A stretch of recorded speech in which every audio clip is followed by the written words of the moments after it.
Amitabha. As Chris was growing up, there were many things he and his siblings had missed out on due to their father being largely absent. Chris had no memory of ever having given a Father's Day gift or drawn congratulatory cards in elementary school. He missed out on having a father who would cheer him on at sports events or do the simple, everyday things that his friends' fathers did.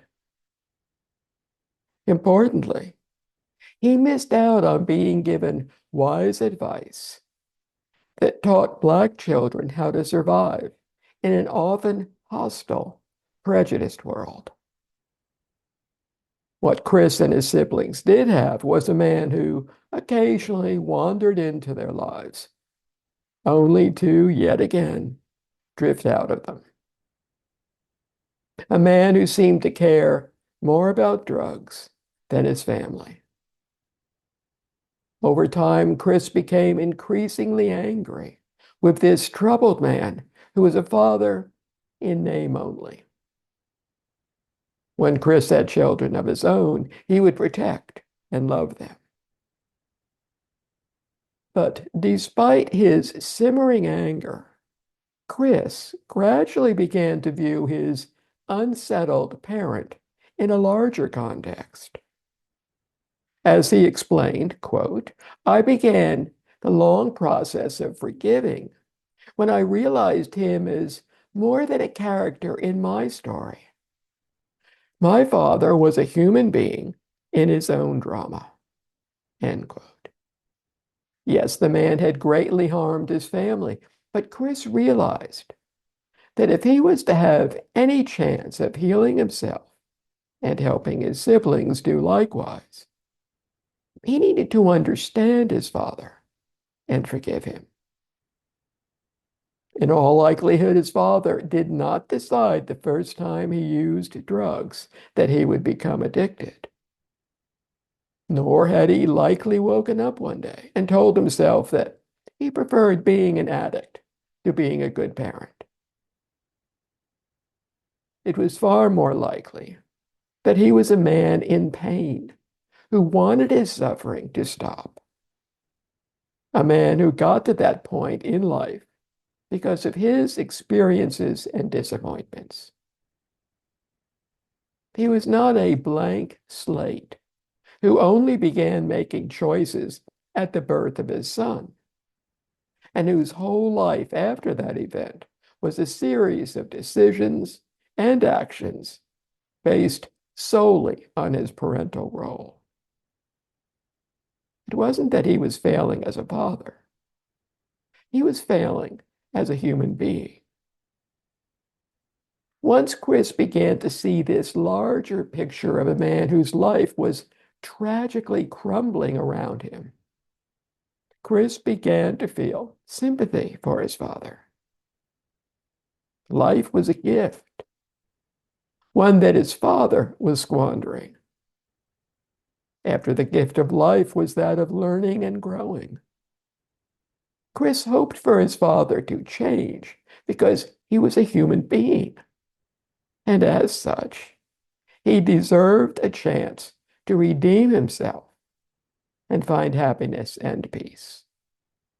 Quote, forgiving my father meant trading in a desire for revenge for past wrongs, and instead, wishing for the good that can come from changed behavior. I wanted him to change for his benefit, not mine. End quote. Chris wasn't hoping for his father to recast himself into a better parental role model, because Chris had already learned the qualities and behavior of a good father from others. He was hoping for the human being who happened to be his father to find himself, hoping for a life not to be wasted. He was able to look at his father and see more than a parent. He saw a man whose life wasn't a tragedy in regards to a singular aspect of a life, but a man whose entire life was imploding. Instead of building a higher wall of anger, Chris began to examine each brick that had gone into that wall. And many of those bricks were related to his father's long-term addiction. Despite commonly held perceptions, drug addiction is not simply a result of weak moral principles or an unwillingness to quit. It can result from a genetic predisposition or ongoing changes in the brain due to previously sustained drug use. And it results from karmic consequences from actions in past lifetimes. As has been said, where there is a result, there must have been a cause. Chris understood and could see that his father was trapped in a web of addiction that he seemed unable to free himself from. This understanding enabled Chris to feel sympathy for his father and to begin letting go of his anger toward him. Like Chris, when we too choose to move beyond our rage and bitterness and endeavor to understand the behavior of one who has hurt us, we also may find our insight deepening. The individual had a life before us, a life in which they found themselves in situations that arose due to their actions in their past lifetimes, as well as the current one. In reacting to all those situations, that individual might have chosen a course of action after carefully considering reasonable options. Or, more likely, they reacted from automatic, long-established habits. Habits that were easy to fall into, but too often unwise. And so the person is now struggling to deal with ever-increasing challenges: loneliness, anger, hopelessness, addiction.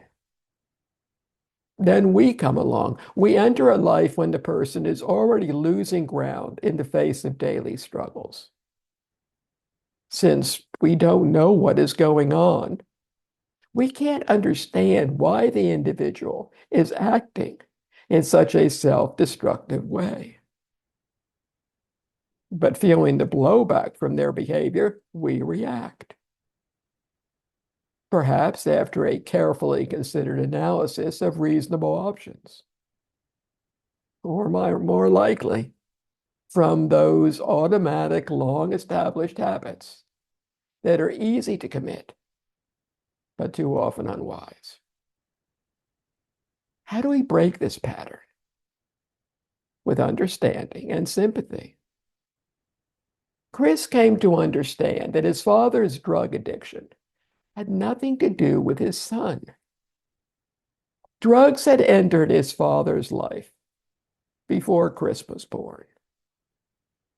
This understanding gave rise to sympathy for a man who, hounded by his poor choices, was wasting his precious human life. Such understanding is crucial. In It Was a Mistake, Debbie Bakery understood that Ian Manuel was a 13-year-old boy struggling to survive in a poverty-stricken, socially undeserved, crime-ridden neighborhood. With little parental guidance and abundant bad influences, he made a tragic mistake. With this understanding, Debbie felt sympathy for a boy who was told that he was worthless and he would die alone, forgotten, in prison. in Not What She Thought. Jana came to understand that the man who rammed his car into hers did not do so because he was negligent. Learning of the circumstances from the man's son, Jana instantly felt sympathy for this elderly, grief-stricken man, exhausted from devoting every moment he could to his critically ill wife. In being at peace, Jacob, who pled guilty to killing a man, felt that he was the victim because his friends had betrayed him to the police. It wasn't until he could finally step back and appreciate the larger picture that he saw the blindingly apparent reality that the actual victim was the innocent young man he had killed. This understanding led Jacob to feel profound sympathy for the young man's grieving parents, and subsequently to the motivation for Jacob to transform his life. In each of these accounts, individuals were able to see that they were not the only victim in their stories, not the only one who was suffering. Like them, with understanding, we will realize that before our lives intersected with those of others, those people had already made choices and were either enjoying or struggling with the consequences. Consequences that weren't about us. We need to remember this when others inconvenience, irritate, enrage, or hurt us. And we're tempted to brood on the situation, thus magnifying its importance in our life. By doing so, we can quickly turn an everyday occurrence into a tragedy as we cast ourselves as the innocent victim and the offending person as the villain. This casting closes our eyes to a reality, unbeknownst to us, that the other person may be floundering under the weight of a lifetime of bad choices, while they may end up in the role of an annoying player in the unfolding of our life. They may have inadvertently cast themselves as the hapless victim at the heart of their own story.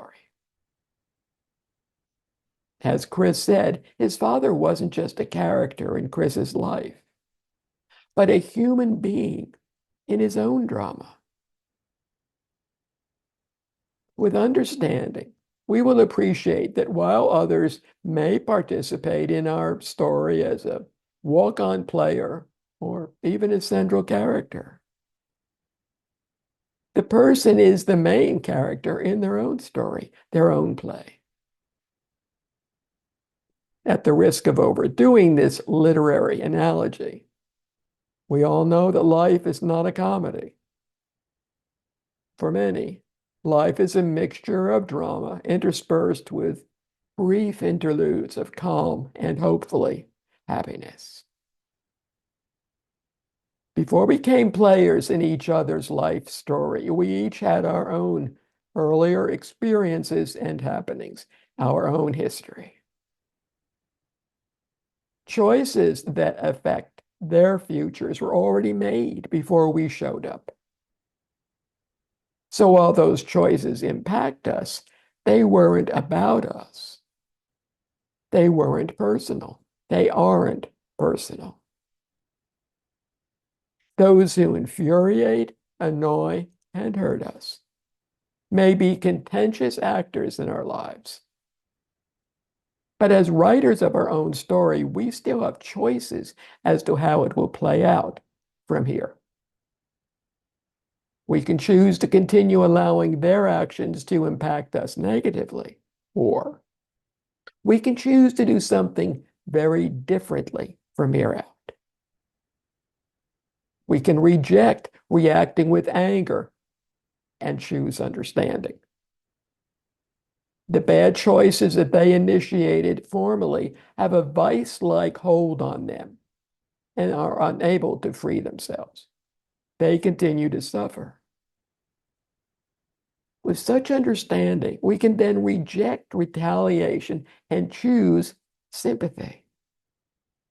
They, like everyone, deserve a chance to learn from their mistakes and change their behavior. Our sympathy for someone who has caused us to suffer does not make what we have undergone inconsequential. Sympathy helps us realize that another's pain is equally important to that person and may well be greater than ours. And so they, like us, would be better served with understanding and sympathy. Better served with a happier ending to their ongoing story. Amitabha.